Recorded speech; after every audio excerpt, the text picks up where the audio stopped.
All right, let's get right into it. NVIDIA just made some massive announcements at its GTC 2026 conference, and at the heart of it all was this bold claim, a big bang in what they're calling physical AI. So today, we're going to break down what that actually means. This was the big headline quote from NVIDIA's CEO, Jensen Huang. Now, on its face, physical AI has arrived sounds like classic marketing speak. But this phrase was chosen very deliberately. And as we'll see, it's meant to signal the beginning of a whole new era in technology. And that really is the core question, isn't it? Is this a genuine technological turning point, or is it just a very, very expensive press release? We're going to dig into the evidence to try and separate the actual physics from the marketing. Because honestly, the answer really changes how we should think about what's coming next.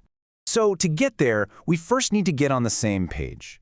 Let's define what physical AI even is, and look at the specific tools NVIDIA just announced to make it happen. Okay, so this is not another chatbot. Physical AI is all about giving artificial intelligence a body, an ability to actually do things in the real world. It sees with cameras, it decides what to do in milliseconds, and then it physically moves, builds, or operates something. The consequences are real. Here's probably the simplest way to think about the difference. A language model, like the one you might use every day, is basically a super advanced predict-the-next-word machine. But a physical AI model, it's a predict-the-next-move machine. This is a fundamental shift from generating language to generating and executing physical motion. NVIDIA's whole strategy for making this happen really comes down to two key pieces of tech they announced. The first is called GR00T. You can think of it as an open foundation model, basically a common brain for all kinds of humanoid robots. And the second piece of the puzzle is Cosmos. This is a hyper-realistic virtual world where those GR00T-powered brains can be trained over and over again on millions of different scenarios before a single robot is ever switched on. So, GR00T is the OS and Cosmos is the virtual training ground. It's key to understand.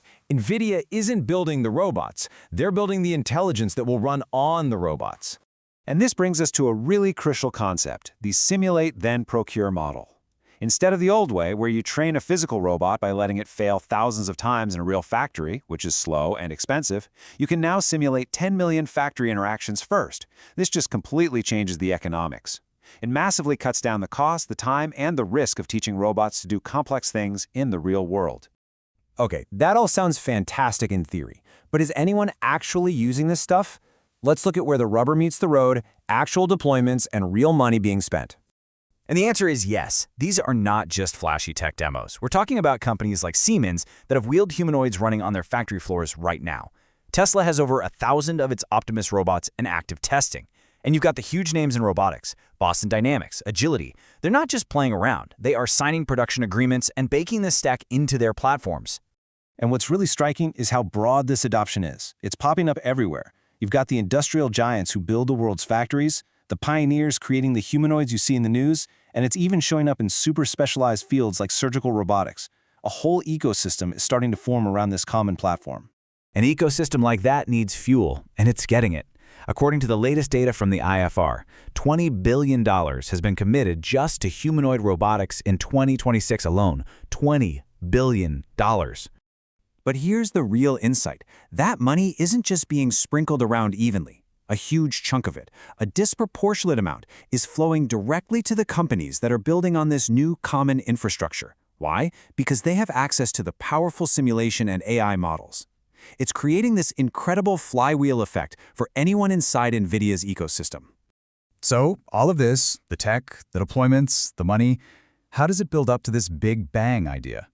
Well, it turns out that term isn't just about fast growth. It's a claim about a very specific kind of technical event.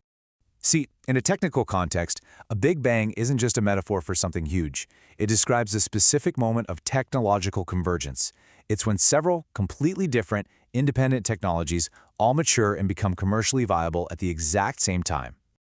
To really get this, think back to the iPhone in 2007. The iPhone's revolution wasn't just one single invention, right? It was a perfect storm. You had a viable App Store model for software. You had mobile broadband that was finally fast enough to actually use. And you had touchscreen manufacturing that got cheap enough for a mass-market device. 3 separate tech curves all hit their stride at once. NVIDIA's whole argument is that we are seeing that exact same pattern happen for physical AI right here, right now, in 2026. You have foundation models that are finally capable enough for complex robot control. You have large-scale simulation that's now commercially available, and you have the cost of the specialized hardware needed to train it all finally dropping to a point where it's viable for production. So, when you hear Jensen Huang say Big Bang, he's not just throwing around a catchy phrase. He's making a specific and, I would argue, defensible technical claim about the timing of this convergence. It's the difference between simple hype and a genuine, measurable inflection point. Which brings us all the way back to where we started, that original question.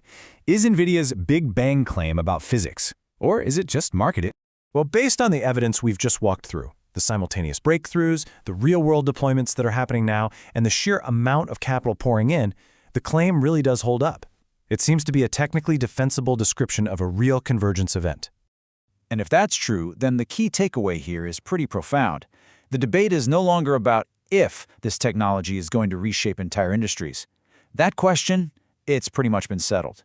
The real question is what happens next. The more important question is now about strategy. It's about positioning. As this massive wave builds, the choice becomes pretty simple. Are you going to be an observer, watching from the sidelines, or are you going to be an actor, building on top of this new platform?